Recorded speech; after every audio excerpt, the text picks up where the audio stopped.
Hey, everybody. I hope this message finds you well, healthy, and sane. Today is Thursday, April 9th, and our topic today is stimulus package for business owners. Just 2 weeks ago, a $2 trillion stimulus bill was signed into law to provide financial relief for individuals and businesses to keep our economy afloat. The Coronavirus Aid, Relief, and Economic Securities Act, also known as the CARES Act, became the largest economic stimulus bill in modern history, more than doubling the Stimulus Act passed in 2009 during the financial crisis, and it was passed in record time. But the speed with which the bill was passed created a lot of confusion about the details, the eligibility, and the actual delivery of the funds. And since then, on almost daily basis, changes have been released to plug the gaps, provide clarity about the program and the actual mechanism for delivering the money to businesses and to individuals. And a lot has changed in just the last 2 weeks. And so I am glad to have a tax expert with us today to provide a real-time update so you can start to make informed decisions for your business. Joining me in conversation today is Teresa Mason, who, as a CPA, has been advising businesses on tax and financial matters for over 25 years. She's passionate about her clients' success, and it's no surprise that during this crisis, she and her team of 12 have been tracking the daily evolution of the CARES Act and to help their clients pivot and to take action to protect their businesses, their employees, and their customers. I'm glad that Teresa was able to take the time to join us this afternoon and share her best thinking with us. So with that, let's jump in, and I'm going to bring Teresa into conversation. Teresa, hi, can you hear me? I can. Good afternoon. I was about to say good morning. Morning somewhere. Good afternoon. The time flies. So Teresa, I know that there is a lot that we can talk about. There's still a lot of questions that people have that remain to be unanswered. But I know that you have some very timely updates, hot off the presses of about 48 hours ago, or maybe even sooner. And I was hoping that to set the stage, you can begin by providing us the key provisions of the CARE Act, as well as some of the changes that we should be focused on. But before we jump in, I know you have some good news to share. So let's start on a high note.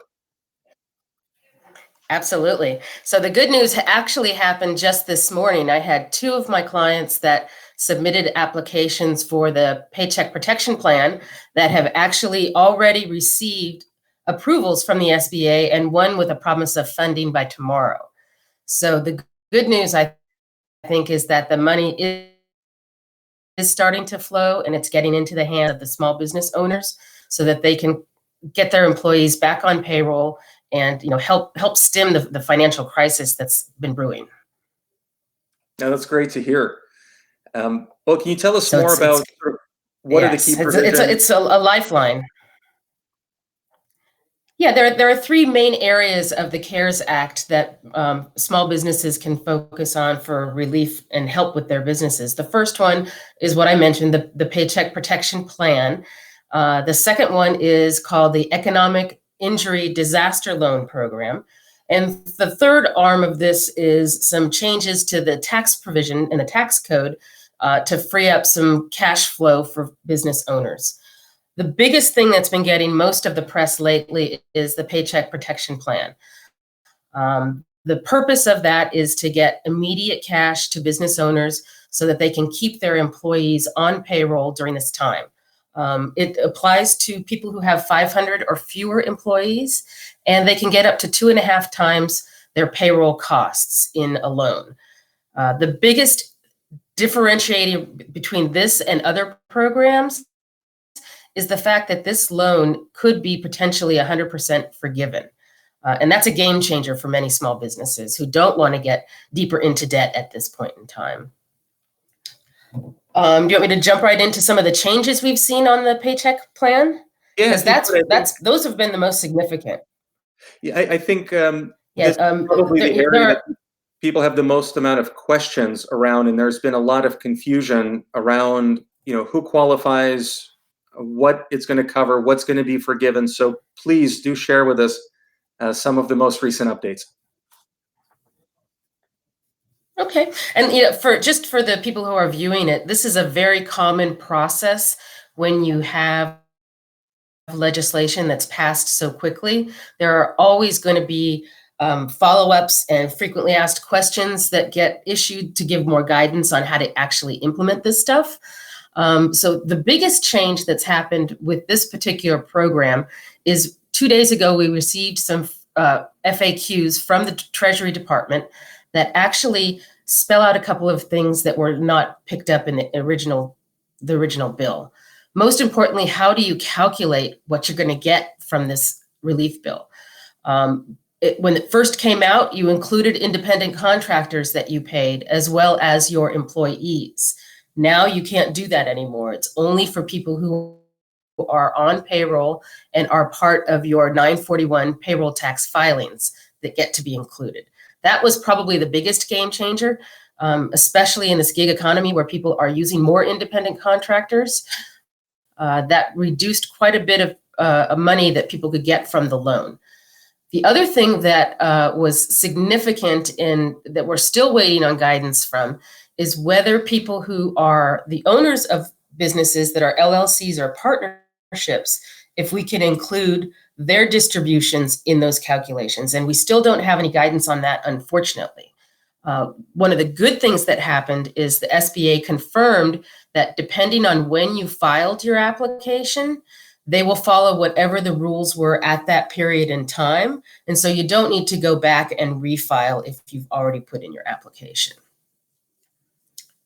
which I think makes it a little bit easier for business owners. They don't need to stay on top of all of these changes. But if you are interested in staying on top of the changes, we've got a special page on our website where you can go for up to the minute. I shouldn't say minute. It takes a little while to get it posted, but very, very interesting updates as they come out, hot off the press type stuff. And Teresa, I'm going to put that's on your website. I know there's a banner that goes across the top, correct? Correct. Yeah, it's at the very top. Let me share that with folks. So if you have questions, this is the website where you want to go and sign up for the up-to-date updates.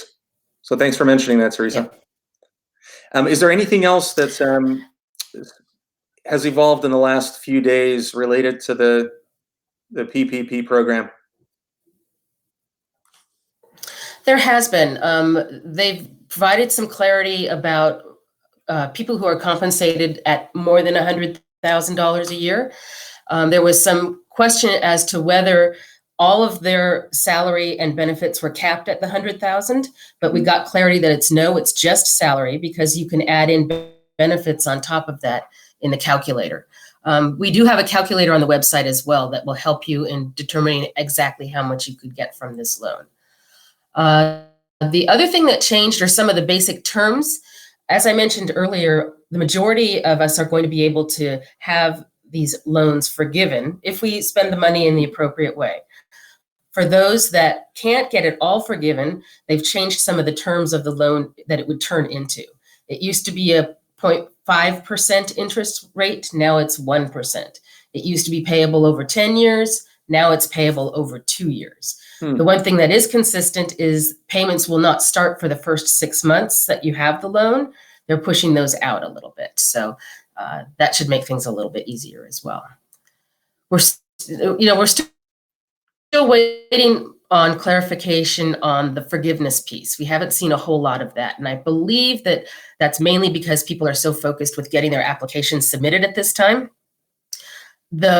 We've only had 2 weeks to adjust to this, and the banks have done, I think, a phenomenal job in getting the systems in place to be able to take applications, because that's where you're going to go to get this loan. You don't go directly to the SBA. You have to go through your bank. And most banks are saying, we will only work with people who have an existing relationship with us. So that's the first place to start, is to talk to your local banker.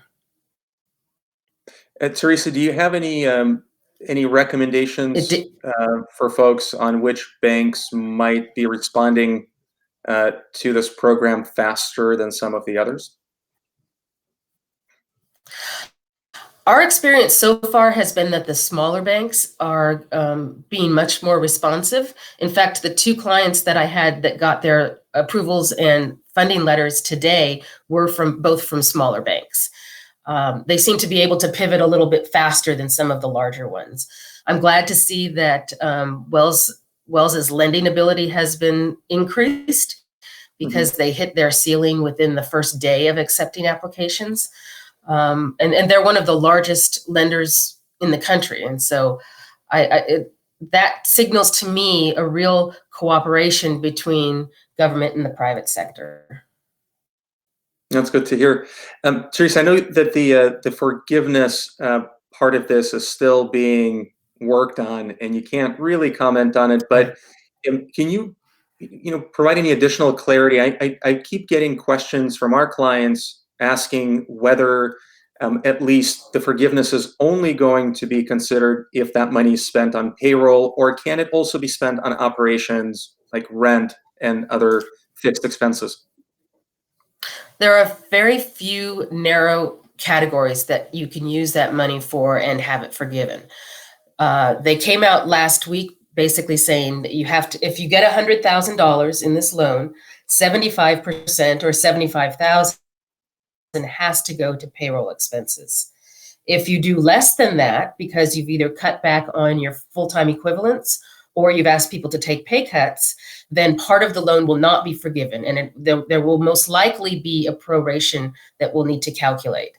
The other areas where you can spend money is health insurance, employee benefits, retirement benefits, and rent, and mortgage interest. So not a whole lot of categories, but for most small businesses that are particularly in the service industry, that covers their big costs. And as a practical matter, how long are you telling your clients that they should be prepared to wait from the time that they submit their applications until they might start to receive some of this funding? Well, prior to this morning, when I got the news that clients had gotten responses within 3 to 4 days, I have been telling people to plan on 2 to 3 weeks, because I do think with some of the banks, it may take a little bit longer. When the doors opened up for business for these loans, there was a flood of applications that came in, and it is just time consuming to process all that data. So to be conservative, I like to tell people to plan on 2 to 3 weeks. I have another question. And the other piece of advice that I'm giving them, oh, sure. No, please go ahead. I was just going to say the other piece of advice that I'm giving clients, particularly about this PPP loan, is that when they get it, to put the funds in a separate bank account, because I think that will be important on the forgiveness side of things, because they absolutely have to track how they use those funds. And so even if it's a temporary bank account, I think that's a really good tip to put it in a separate place so you can show exactly what you spent that money for. That's a great tip. So I do have a follow-up question, but it looks like we have a couple of comments or questions, and I want to put those up. Alex is asking if you can talk about some of the ceiling and amounts or cap and number of applications that you're seeing. As far as the loan amounts? Mm-hmm. Yes. That one, I haven't had, my clients tend to be the small to medium size businesses. And so I haven't had anybody hit the ceiling on the PPP loans. And so unfortunately, I don't know what that is off the top of my head, but I can look it up really quickly. Here it is. It is, nope, that's the economic disaster. The other loan product that's out is there's up to $2 million, but I haven't seen a limit on the PPP loans yet. One of my clients just got 500,000, so it's significant money. Mm-hmm. And Leah. But Alex, if you want to, I'm sorry, I was just going to say, if you wanted to put up my email address at some point in time, Alex, if you want to reach out to me individually, I will find that answer and get it to you. Great. I just put up your email. It looks like there's a little bit of a delay between our transmissions. So I'll leave it up here for a second, and then Leah has a question on whether workers' comp has any forgiveness built into the PPP loans. I haven't seen anything on workers' comp, but I would suggest that you contact your carrier right away, especially if you've either furloughed employees or cut them back. Particularly if you're in an industry that has a high modification rate, somebody that's out there swinging a hammer or climbing a ladder. If your folks are not out in the fields, then you shouldn't be paying those increased rates. And so I would definitely open up that conversation with your carriers. Okay, thank you. And Teresa, it looks like Alex is following up on his question. It says you talked about that banks hit a limit of what? Got it. Sorry about that. I thank you for that clarification. So we'll use the example of Wells Fargo. Wells Fargo is authorized to lend a certain amount of money by the Treasury Department. And when they got into a little bit of trouble a couple of years ago, the Treasury Department lowered that ceiling of how much they could lend. It was, I believe it was 10 billion. And when they started taking these loan applications, they very quickly hit that ceiling. So they went back to the Treasury to get that raised. So banks are only authorized to lend a certain amount of money at any given time. Okay, that makes sense. Thank you for that. So we're going back and talking about the PPP loans. And one of the questions that I had, Teresa, for you, given that there is a bit of a lag between the application and the receival of the funds, if folks don't necessarily have that runway, are there other programs they should be considering? Any recommendations that you're making as a tax and business advisor? There is another SBA loan product. It's called the Economic Injury Disaster Loan.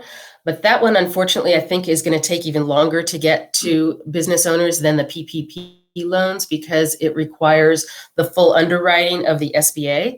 And so there's a lot more documentation involved, especially if the loan is over $25,000. And I think most folks are looking for more than $25,000 at this point in time. So the unfortunate advice that I've been giving my clients is the best thing for the business, the health of the business, is to not exhaust all of their resources early on, because I do believe that this recovery is going to be a long one. That the best thing for their employees is to furlough them so that they can apply for unemployment insurance and then be prepared that day one, the day after they get the funding from the PPP loan, have your employees ready to come back to work and get back on the payroll immediately. Because part of the whole goal of this PPP loan is to keep people off the unemployment lines and continuing to be able to pay their bills. So this might mean that you bring your people back before you're able to open for business again. If you're a restaurant and you're under stay-at-home orders and you can't open your doors, you may have to pay your people to stay at home and not do anything.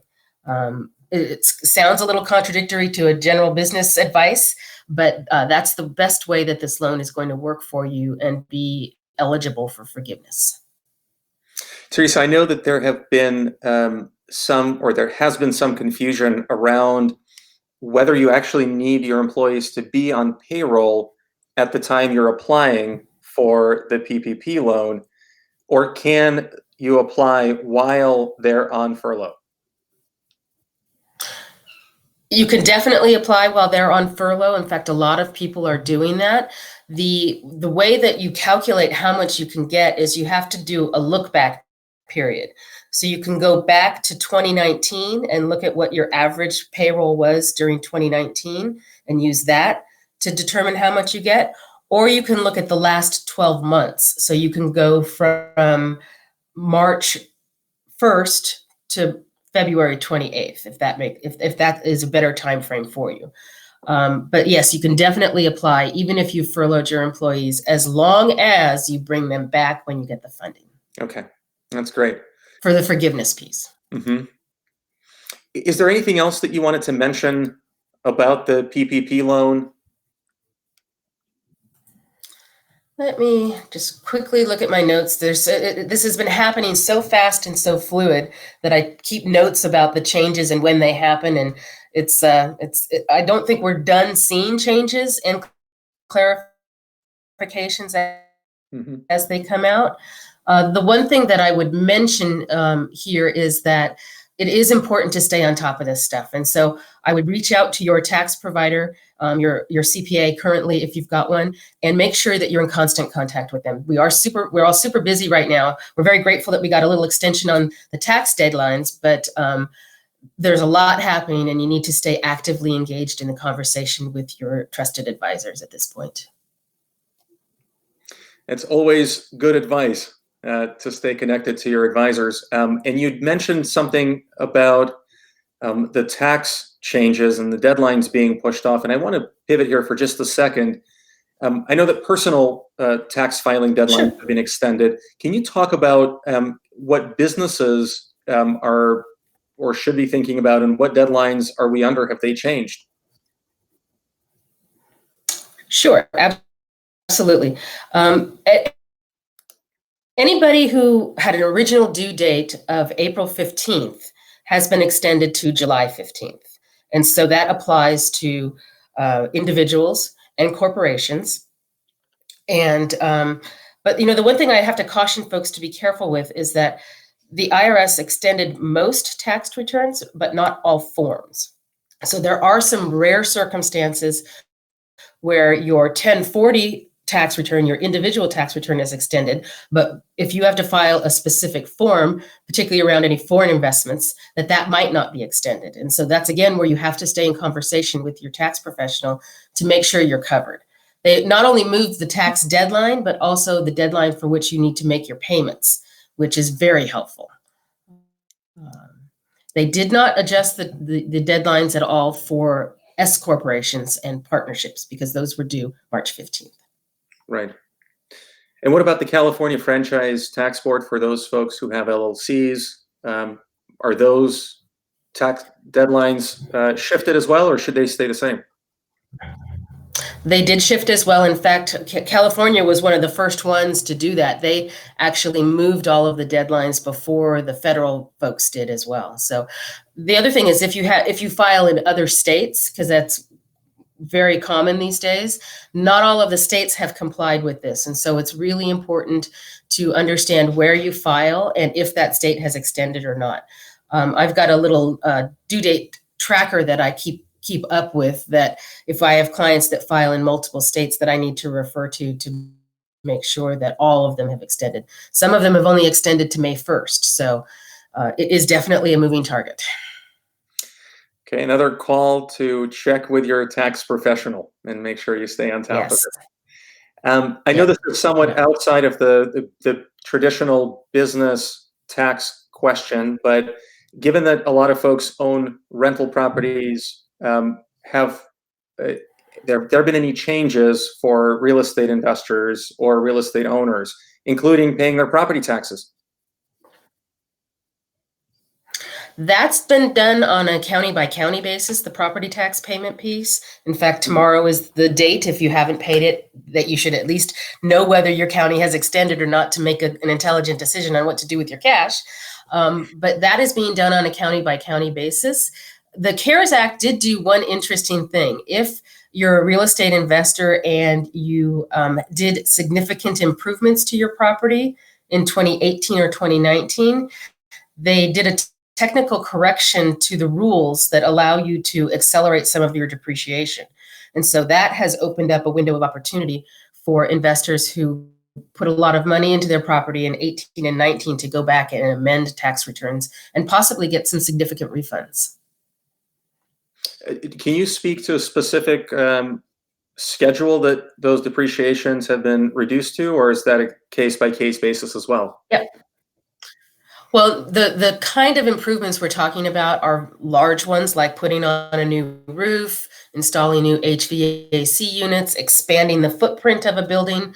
And those kinds of expenses usually get depreciated over 39 years. This technical correction has allowed you to qualify for 15-year improvement. And so you're almost reducing that by half. Mm-hmm. Plus, it makes you eligible for bonus depreciation, which is also a significant number. That's helpful. Thank you. So since we're on the topic of taxes, are there any other tax law changes or updates that we haven't yet talked about that you should mention to those folks who are watching this with a business, or even for their personal taxes? Yeah, there are a couple of things in the CARES Act for business owners. If the key provision here is if they do not participate in the payment protection plan, then they have a couple of things that they can do with their employment taxes. There is one provision that allows them to get up to $10,000 per employee as a workforce retention credit. And that's taken directly off of the employer's share of Social Security taxes. And so that could be a significant credit for some employers. What we're seeing, most people take advantage of the PPP loans, and so they are not qualifying for these credits. But it's certainly something to consider as to determining what's best for each business. There's also the ability to postpone the payment of the employer's portion of payroll taxes. And I've cautioned my clients to be very careful about this because in my experience, that's where small business owners fall into the most trouble the fastest, is not paying their payroll taxes in a timely fashion. And so if you're considering that, I would look at an internal mechanism so that you can make sure that you do not lose track of how much you owe and when it's due. And that's a good kind of follow-up question. Are there any specific recommendations that you're making to your clients right now who might be concerned or are already falling behind on those payments? On the payroll taxes, that's a really tough one because there are huge penalties if you do not make your payroll taxes timely. And there's what they call a trust fund penalty, which allows the IRS to penalize the person who was responsible for making those payments if they don't. And so it can very quickly turn into a personal tax problem as well. And there's significant penalties. And so, that obviously your employees get paid first, but you have to look at your payroll taxes just as importantly as paying your employees. Well, that's a good point for all of us with a payroll to remember not to forget those bills when they come due. Teresa, do you want to spend and just sort of as an overall. Go ahead. I think there was a delay. I'm sorry, Roman, you cut out for a second. Well, I was just asking if there are any other points you want to mention around the SBA's EIDL program, because we've gotten a fair amount of questions about that. The $10,000 grant, which was expected to be deposited within 3 days of applying. I don't think that has actually happened to anyone that I know. So if you could, I'd love to hear your comments and updates on that. Yeah, I haven't heard of anybody get their $10,000 yet either, unfortunately. My understanding, they sort of backed off that 3-day funding pretty quickly. They basically said it will probably take them 2 to 3 weeks to process the application. And once the application is processed, then it will take them 3 days to fund. So I think we're a ways out from seeing those monies magically appearing in our bank accounts as well. But the other thing on that $10,000 grant, the nice thing is it really is a grant and that there will be no repayment necessary for it.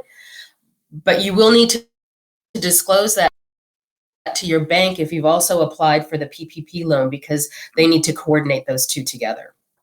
The other thing that I've heard chatter from in the last couple of days, it's not a rule yet, but I've heard a little bit of chatter, is that the SBA was considering limiting how much you can get on that $10,000 grant. They've changed their website a little bit. When you go in to look at this program, now it says up to $10,000. Before it used to just say $10,000. And so I believe that they're talking about limiting it to $1,000 per payroll person on the books. And so if you're an individual and you have one employee, you may only get 2,000 instead of 10. Now that's not the rule of the land yet, but I believe they're having discussions about that. Okay, good. Thanks for the update on that. Anything else that we haven't talked yet about that is either developing or has already been established as a rule that business owners can start to use to make some of their decisions? I think it's important to, before you get to the funding piece, because many people have already applied for these loans, but to do the exercise of actually looking at which is the best option for your business, because they're not all going to be the same. And in many cases, you can do the PPP loan and the EIDL loan together. But the thing to remember there is you have to use them for different purposes. So you use the PPP loan for your wages, your rent, your utilities, and your employee benefit plans. And then you go back and you look at the EIDL loan and say, well, hey, I need some help with my inventory because I haven't been able to manufacture for a month. And so that may be a good opportunity for you to use both loans in combination with each other. I usually try to leave a counseling session with my clients and basically tell them two things. One thing is super important right now. We've already talked about staying on top of the changes and what's happening. The second thing is record keeping, because that's going to be the key to determining whether you get forgiveness on this PPP loan. You have to be able to document what you did with the money. So that's the key thing on that. And then I guess there's 3 points. The third and final point I have and talk to my clients about is don't just ignore your vendors if you are having cash flow problems. Open up dialogue with them, talk to them about where you are, and be frank with them, because they're all in the same boat. The second you stop paying them, then they have to stop paying their people. So it's this domino effect. And so keeping in constant contact and conversation with your vendors and service providers really goes to preserve the relationship, and they'll know what to expect. I think that's a really important part of being a business owner. Was there the second and the third thing, or was that the third? That was the third. Did I cut out and not get the first two? It's possible. So I basically did you get the record keeping piece? Okay. Oh, okay, yeah. So let's run through them again. So number one is record keeping. So keeping clear records of the money that's received and what it's used for. What was the second? Yep.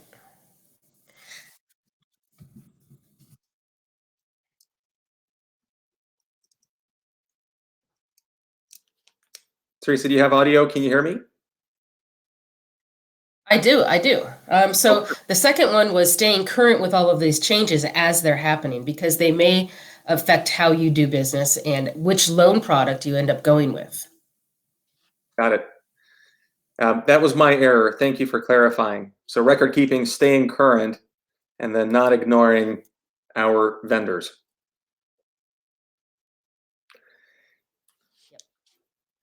All right. Well, with that being said, is there anything else that you would want to share with our listeners to help them stay on top of these changes and make good and informed decisions? Well, first, I want to thank you, Roman, for this opportunity to talk with the listeners today and to have a conversation with you. It was very, very, very pleasant with you. The other thing that I would say is you always go to our website. We've got that COVID-19 banner at the very top of it, so you can just click through to the resources that are there. And we've got resources that are not just related to the CARES Act, but also to all of the other provisions that have been taking place as a result of the epidemic. Well, and I'm glad you found the time. I know how incredibly busy all tax professionals are right now, despite the fact that all these deadlines have been extended. You just have a lot more to read through and counsel your clients. And I just want to take a moment to just have you tell us a little bit about your practice and your firm. Who are the kind of clients that should be reaching, or people should be reaching out to you? Who can you help the most, so that if they are looking for advice, that they can turn to you?